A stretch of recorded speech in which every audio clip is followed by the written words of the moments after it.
Bakunzi ba Africa TV, twongeye kubasuhuza tubifuriza umugisha w'Imana. Ngewe tugiye kubana muri kino kiganiro ni Dr. Antoine nkuko mubimenyereye kuri mikoro za Africa TV ndetse na cya gitangazamakuru kindi cyitwa Ijwi ry'Abahanzi. Rero turahangaha kugira ngo twongere tugaruke ku biganiro by'ubukungu, ariko ntabwo uyu munsi ndi jyenyine, ahubwo ndi kumwe na mugenzi wanjye umutumirwa natumiye. Ndavuga mugenzi wanjye ko turi kumwe muri iki kiganiro kandi tugiye kugifatanya kugira ngo abatwumva bakomeze kuryoherwa n'icyo bita ubukungu. Ari inyuma ya kamera, ntabwo ari iruhande rwa kamera, niyo mpamvu mutari buze kubona amashusho ye, ariko amajwi ye muri buze kuza kuyumva. Reka rero musabe yibwire abaduteze amatwi n'abazadukurikira. Karibu abadukurikiye bateze barashaka kugira ngo babumve. Murakoze cyane, nk'ibisanzwe ngiye nitwa Niyongira Bernard, hanyuma nanjye ndumwe mu bantu banyurwa n'ikiganiro cy'ubukungu. Ubwo mugenda mutugezaho inyigisho zigaruka ku biganiro nyine birimo ubukungu, buryo abantu bagomba kwiteza imbere, buryo abantu bagomba gukavaringa ibyo bagezeho. Rero tugenda tuva mu bwiza twinjira mu bundi. Ngize amahirwe yo kongera kuboneka hano. Ino wangu ibiganiro byacu byarakunyuze kandi birimo birakubaka. Hari aho bidukura, hari naho bitugeza. Donc iyo umuntu avuye ahantu ni na ngombwa ngo agire ahagera. Rero ni byiza kuba turi mu isi ikenera ubukungu, tubayeho kubw'ubukungu, ikintu cyose tukigeraho kubw'ubukungu. Rero umuntu agize amahirwe yo kumva ibiganiro nk'ibi bituma agira amahirwe yo kubaho ejo hazaza. Urakoze cyane. Twinjira mu kiganiro tugiye kuganira ku mafaranga. Tugiye kuganira ku mafaranga muri rusange, turi ndetse kuza kwitsa no ku mafaranga, ifaranga ryitwa payi, ribamo umuryango mugari witwa Pi Network. Iyo tuvuze payi cyangwa se pi, mu by'ukuri ni ikintu abantu benshi bamaze kumenya no kumva muri iki gihugu ndetse no kuri uno mugabane no ku isi. Ariko hari na benshi nanone bafite, ubona ko bacanganyukiwe, bumvaga ko bagomba gukira vuba. Noneho Bernard, twinjira mu kiganiro, ndagira ngo abakunzi ba Africa TV tubanze tugaruke kuri iri jambo ryitwa ubukungu. Noneho nawe nze kuza kukubaza ibibazo bakunzi bacu bagiye batubaza, ndetse nawe ushobora kuza no gutanga n'ibitekerezo. Ubundi mu magambo yoroshye, iyo tuvuze ubukungu ni uburyo bwo guhitamo neza uko dukoresha ibyo dufite bikeya. Icyo nicyo gisobanuro navuga cy'ubukungu, kugira ngo tubone ibyo dukeneye byinshi. Twinjiriye ahangaha rero, ubwo buryo bwo guhitamo neza uko dukoresha ibyo dufite bikeya, buriya nta muntu ujya ugira kuba yagera ku byo yifuza byose ngo yumve yuko bihagije. Ariko iyo umuntu yamaze kumenya ngo ibi bintu mfite ndabikoresha mbibyaza ibindi, hari aho ava hakaba n'aho agera. Iby'ingenzi rero bigize ubukungu nibyo ngira ngo ngarukeho, ni ibintu bigera muri bitatu nshaka kuvugaho. Icya mbere, abakunzi ba Africa TV, bimwe mu by'ingenzi, hari umutungo. Ibi ni ibintu dukoresha. Mu mutungo harimo ubutaka, harimo abantu. Iyo tuvuze ubutaka ni handi dushyira imitungo yacu itimukanwa. Twavuga abantu tukaba tuvuza umurimo, twavuga imari tukaba tuvuza amafaranga, tukavuga n'ikoranabuhanga. Iyo tugarutse ku ikoranabuhanga, abakunzi ba Africa TV, ikoranabuhanga naryo ryaje mu bukungu umuntu afite. Aha rero mu mutungo ubwo twari turimo tuvuga, wowe duteze amatwi, mu mutungo turavuga ubutaka, tuvuga abantu, tuvuga imari, tuvuga n'ikoranabuhanga.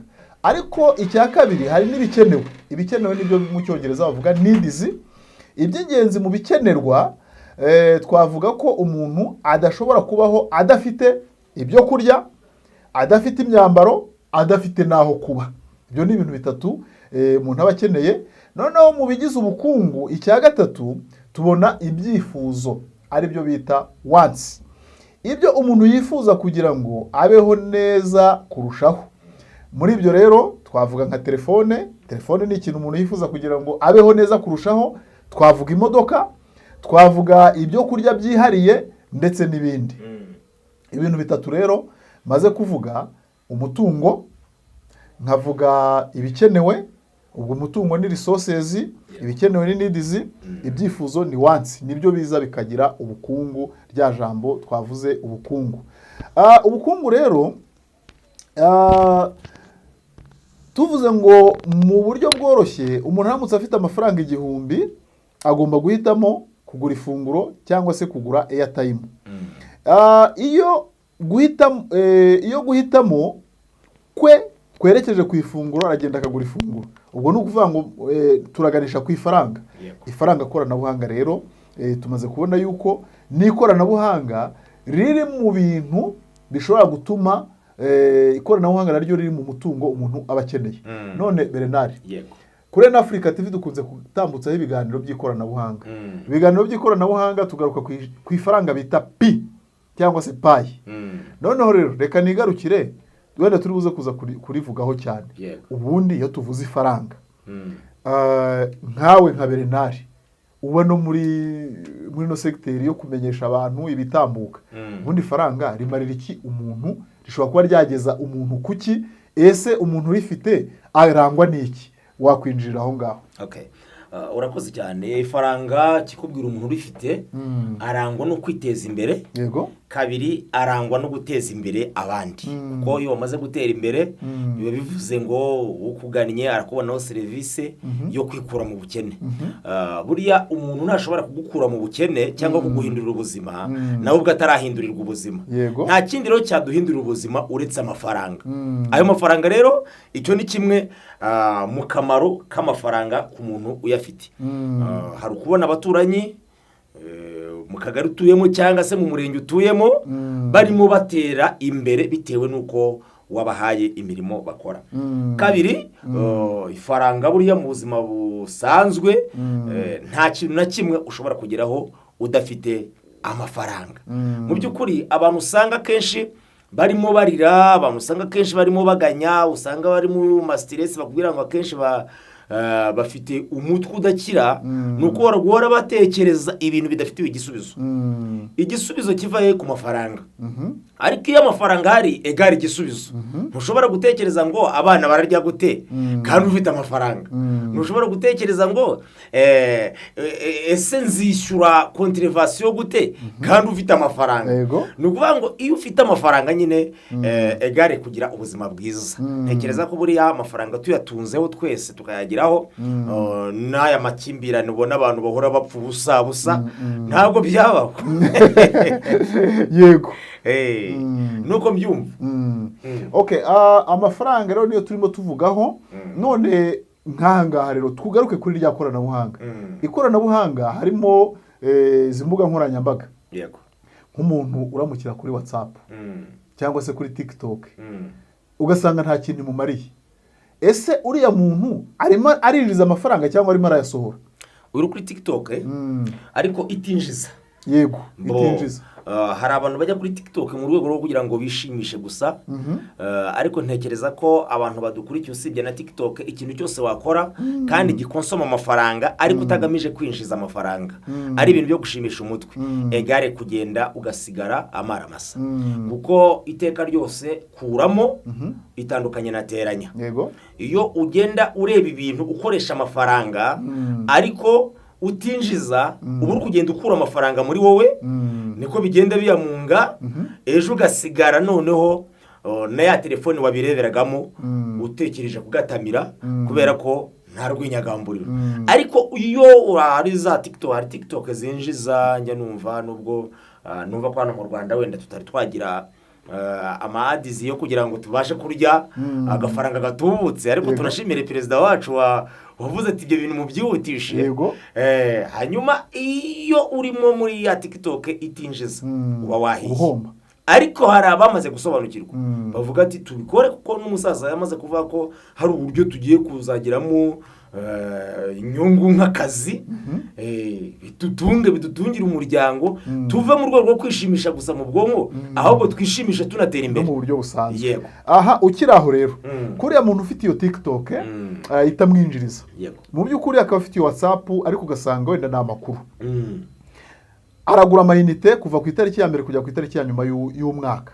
Uriya muntu ese twamubwira ngo iki mu rwego rw'ubukungu, wenda tuvuge aragura airtime y'ibihumbi 2,000 cyangwa y'igihumbi, nuko n'amezi 12 ni ibihumbi 12, dufatire kugura airtime y'igihumbi, ibyo bihumbi 12, ese nta kindi kintu buriya ayo mafaranga yayakoresha kugira ngo byibuze of course internet abantu barayikeneye mu buzima, internet irakenewe, ariko si ubu mu Rwanda birakwiriye yuko umuntu ashyira amafaranga kuri internet akamara umwaka wose ashyira kuri internet nta kintu mwinjiriza?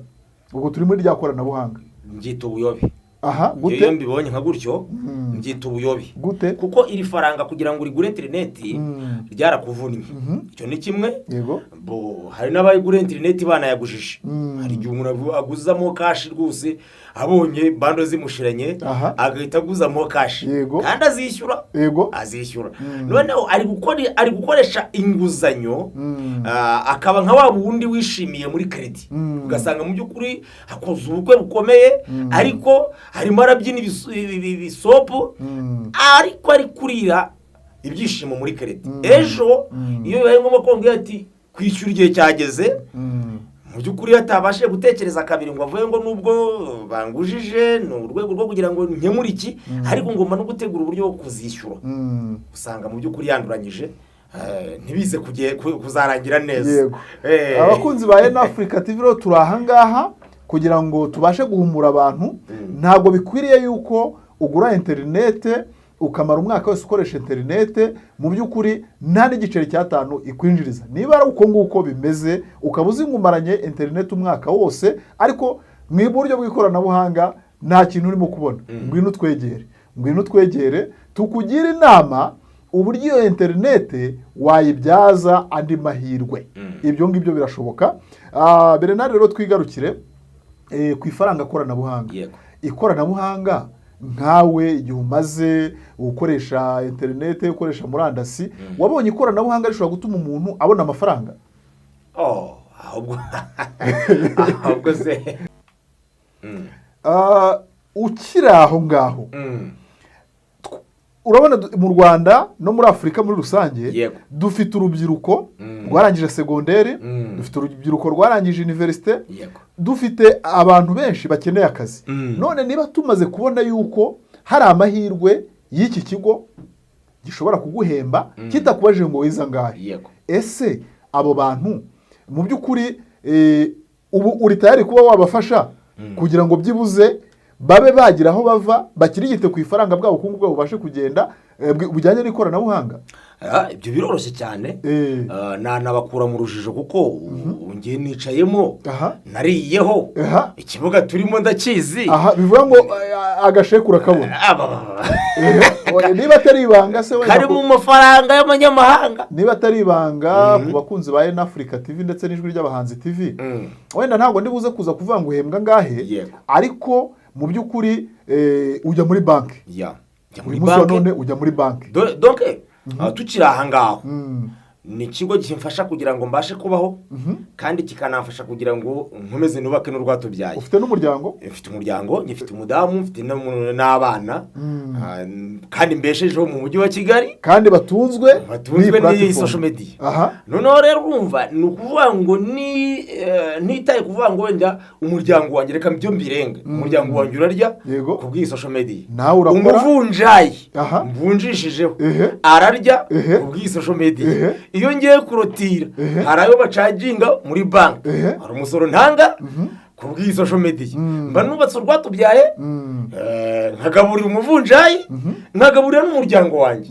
Rero aho hose babona amafaranga kuko nkora hano muri kino kigo cya YouTube. Kandi nta kigiye kuguha akazi, ntikigiye kikubaza ngo twereke diplome yawe, twereke ibinini. Cyane kabisa. Ni ukuvuga ngo wowe ibyo wasabwaga gukora ni ukubahiriza amabwiriza n'amategeko yayo. None tukiri aho ngaho rero Bernard, ese ibyo byose wavuze ku bavunjayi, bivuga ngo amafaranga ubona uyabona ari uko wabanje gufata amadevize. Bivuga ngo rero ufite agakonte k'amadevize. Cyane. ubwo ni ukuvuga ngo cya kigo cyawukorera buri kwezi kishyira kuri konti ni inyangamugayo nkorana n'ikigo cy'inyangamugayo ntabwo kijya kirenze iminsi ni inyangamugayo aha habe n'isegonda rishobora kurenga ni ukuvuga ngo igihe cyo guhemba iyo kigeze wowe wibonera amafaranga ni nk'ako kanya ako kari akanyuzemo ku bakunzi ba Africa TV rero turagira ngo tubabwire ngo hari opportunity nyinshi ariko reka twigarukire ukiri aha ngaha abadukurikiye yego hari aba YouTubers bahari cyangwa se bakoresha social media platforms ririya jambo rijyanye n'ikibazo Bruce Melody yabaje mu nama y'umushyikirano ese uyu munsi wa none urabona nyakubahwa perezida wa repubulika Paul Kagame yaravuze ngo nibyihutishwe yarabaje ati habuze iki kugira ngo abanyarwanda babe bavana amafaranga atubutse kuri izi platform buriya igihugu wavuze ku iterambere igihugu cyinjiza amadevize menshi gishobora n'ubukungu bwacyo bushobora kuba ndakemwa kubera ko aya madevize yinjiye mu gihugu ari menshi ubukungu bw'icyo gihugu buzazamuka bivuye ngo n'abanyarwanda babashije kumenya ko iri koranabuhanga ari kimwe mu bintu bishobora kwinjiza amadevize bariyoboka ari benshi cyane bariyobotse ari benshi n'ubukungu bw'igihugu bwo bwazamuka bivuze rero ngo nitubona ziriya adisi umukuru w'igihugu yemereye abanyarwanda cyane abari muri kino kibuga zije ubundi ubona abantu biteguye kuba babyaza umusaruro icyo kibuga bo bakibyaza umusaruro ndetse cyane kandi ikindi kintu nabonye nakunze ni uko bidahagarika kandi kazi ntabwo bishobora guhagarika izindi nshingano ufite akazi ka leta ntibyagahagarika kandi bikanaba akazi ku muntu nabwo udafite akazi ariko ku managinga YouTube ntabwo ari ibintu byoroshye ariko buriya hari umuntu ushobora kubyumva agatekereza ko bishobora kwica akandi kazi oya bisaba gutekereza uko wabipuraninze niko bikugendekera kuvuga ngo dufite abantu benshi bakora kuri YouTube kandi bafite n'ibindi bigo bakoreramo mu by'ukuri ugasanga wenda umuntu warabyutse saa 12 akoze ikiganiro cy'iminota 30 yamaze kunywa agacyayi yakoze ikiganiro agiteretseho yigendeye mu kazi turashimira leta yacu yasizeho sisiteme yo kuvuga ngo akazi ni saa 3 ugasanga abantu saa 3 hagezeho rwose ikiganiro kimaze gutangira kwinjiza amafaranga urakoze cyane noneho aho ngaho tukirimo aho ngaho ugume muri uwo murongo bivuga ngo ikoranabuhanga rya bimwe mu nzira yo kugira ngo rizamure ubukungu bw'abarifite n'abarikoresha ariko rishobora kuba nanone indi nzira yo kugira ngo ritange akazi ku batagafite akaba yaha akazi umuntu ushobora kugira YouTube ugaha umuntu akazi akajya agakoraho kandi nawe kakagutunga YouTube ikabagaburira mwembi ari wowe nyirayo ndetse n'umukozi wawe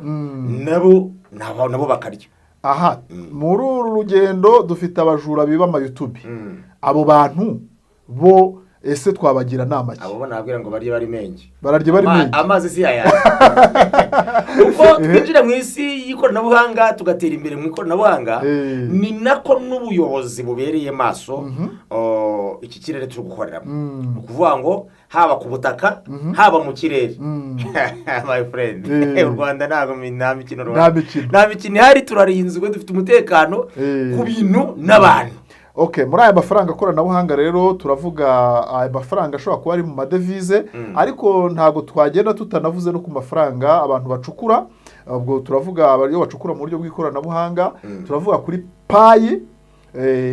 payi abayicukura bari mu cyo bita Pi Network turaza kuvuga kuri Tao cyangwa se nawe twagiye tuyigarukaho abayicukura bari mu cyo bita Tao Network hari riyo abacukura riyo ni nayo ubwo hari riyo network Bitcoin 5% byarushaho kuryoha aho dutuye aho tugenda akarushaho kuba ku myako kubwo gukomeza dukorera kuri izi mbuga nkoranyambaga ikibazo cya nyuma abakristo bavuga ngo nibyo kwa shitani wababwira iki n'ubundi na Yesu azabamwise nzaduka nta kintu na kimwe gishobora kuba ngo unyura abantu ahubwo umuntu wabisobanukiwe ibyo akora ngira ngo n'iziminduka zabaye mu madini n'amatorero abantu benshi ntago bazemeye kimwe bamwe baravuga ngo habonetse ibizira ibintu bitegeze bibaho ariko ntibyabujije abanyamwuka gukomeza ubu rero uwakumva ko gukorera ku mbuga nkoranyambaga ari ibishitani nahita nanakubaza ngo ese ko umanuka ejo ukajya hariya hepfo ukajya kubwira umuntu ukorera ku mbuga nkoranyambaga